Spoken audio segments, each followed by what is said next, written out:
Bonjour à tous, Benoît Chailleux, chef d'architecte.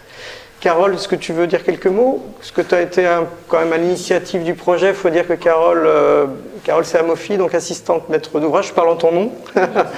Nous, on est architecte, on prend quelque part un projet, mais le projet il a été réfléchi par une association, il a été mis au point aussi avec beaucoup de gens, et dont Carole fait partie quand même depuis plus longtemps que nous. On arrive et on prend ce programme en main et on essaie de le transformer en quelque chose qui doit ressembler à tous les rêves. Voilà. Mais les rêves, c'est un travail d'équipe. Et voilà, je tiens à te remercier, Carole d'Amofi, pour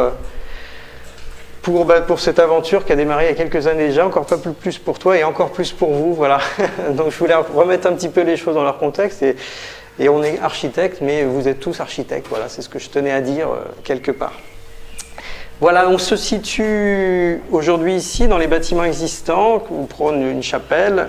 Ce corps de bâtiment donc, qui abritera demain la salle de conférence et dont on n'est évidemment pas suffisant pour abriter l'ensemble du projet, mais on dispose, comme rarement, on a la chance d'un grand jardin sur Nantes, un peu en surplomb en plus. Donc pour un architecte, c'est une chance. Donc je vous remercie aussi parce qu'on a à la fois un programme qui était riche et aussi un site qui est merveilleux. Voilà. Et sur lequel, eh bien, quand on commence à poser les mètres carrés, effectivement, on se rend compte qu'on a un impact sur ce terrain et qu'on doit pouvoir en faire bénéficier de toutes ces richesses à tous. Donc on a développé bien sûr le projet avec, je ne vais pas vous parler de toutes les contraintes urbaines de retrait, de hauteur maximale.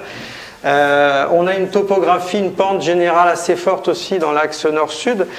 Donc voilà, on a essayé de tirer le meilleur de l'existant en laissant cette chapelle bien sûr structurante par rapport à notre projet, et on vient dérouler notre projet de manière à ce que toutes les chambres, voilà, on a le nord ici, toutes les chambres bénéficient soit du sud-ouest, soit du sud-est, vers les lieux plus calmes avec des vues, toujours lumineuses puisque bien orientées, mais des vues en plus vers les cœurs d'îlots et vers les grands jardins alentours, à l'exception de ce petit gymnase que vous verrez, mais qui est en voie pas d'extinction encore, mais qui va sans doute bientôt disparaître.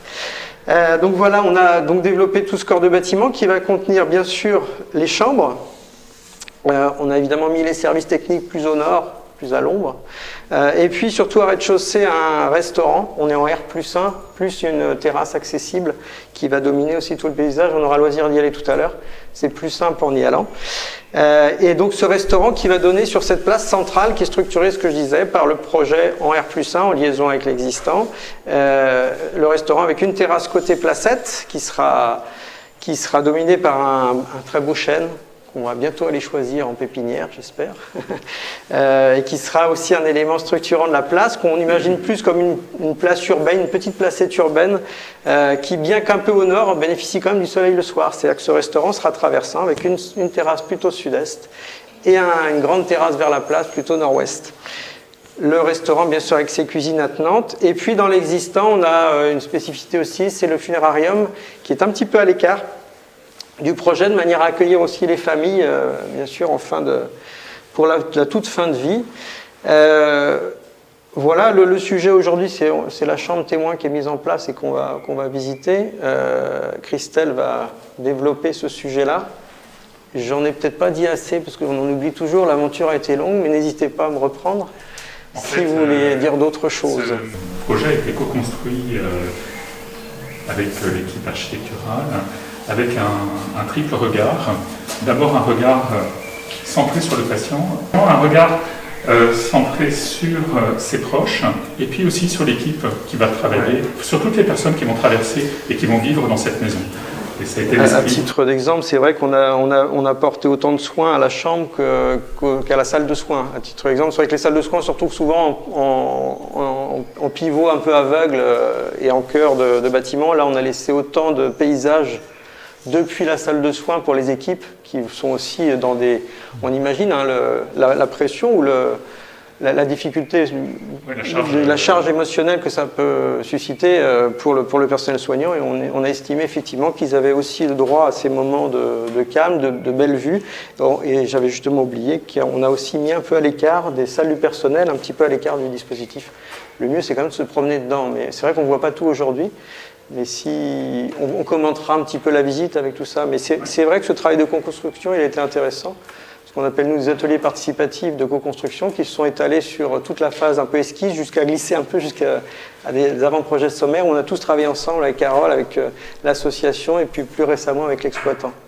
Voilà, c'est vrai que ce travail a été, j'espère, fructueux. L'avenir le dira, mais moi j'en doute pas une seconde en tout cas enthousiasmant. J'oubliais qu'on a caché aussi la voiture qui vient se glisser sous le bâtiment et tout au nord pour disparaître du paysage, bien sûr, des chambres, mais même de tous les espaces intérieurs du bâtiment. Voilà, en quelques mots, très rapidement, comment ? Ah oui, alors le jardin, Sophie, la paysagiste Sophie Richard de Landscape Uni n'est pas là aujourd'hui, mais effectivement, alors je disais qu'on avait des vues magnifiques là sur le jardin, on a parlé de la placette un peu plus urbaine, mais ici on a développé des jardins et plus qu'un jardin, c'est un jardin qui va venir à la rencontre des chambres. J'en parle un petit peu quand même, mais Christelle, tu en parleras encore mieux après. Effectivement, on a même fait grimper le jardin dans les chambres, parce qu'on a un système d'oriel et de bow window, le long duquel les plantes grimpantes vont venir monter et apporter. Alors c'est des roses, bien sûr, des rosiers grimpants, des rosiers lianes. On va avoir des akébias, c'est-à-dire des kiwis ornementaux, et voilà, qui vont ramener de la couleur, des odeurs jusque dans les chambres. Donc, le jardin sera visible de toutes parts et vous le verrez dans la chambre, on le voit déjà, d'abord parce qu'il est lointain le jardin, mais qu'en plus il y aura un jardin très proche au pied du bâtiment sur tous les espaces restants. C'est-à-dire qu'on a essayé d'être le moins imperméable possible et le plus varié dans les textures, les senteurs et les variations végétales. Donc je ne suis pas paysagiste, mais... Et pour nous, c'était un élément essentiel pour l'association, que le jardin soit conçu en même temps que la maison. C'est-à-dire qu'on ne vienne pas rajouter un jardin sur une construction. C'est un point de rencontre, oui. Mais simplement, ce jardin soit pensé pour les personnes qui vivraient dans cette maison dès son origine, en fait.